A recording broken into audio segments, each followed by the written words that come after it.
الحقني، ايه الموديل اللي نزلناه وقف تاني. ايه؟ طب ليه؟ ما هو كان شغال. طب انا هتصرف. طب ايه؟ اغير الرقم هنا، اشغل الكود تاني، طب ادور على كود جاهز. مش عارف ابدا منين ولا اشتغل ازاي. اعمل ايه؟ اعمل ايه؟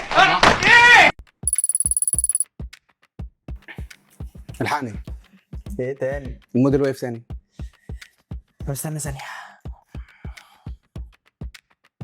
ده الدنيا اتغيرت، هظبطها والدنيا هترجع. بقول لك ايه، اتحلت. لو حاسس بتوهان في مجال الداتا ساينس فالمشكلة مش فيك، المشكلة إنك لسه ما استثمرتش في إنك تتعلم في المكان الصح. فلو عايز تتعلم داتا و AI يبقى ماشين فاي.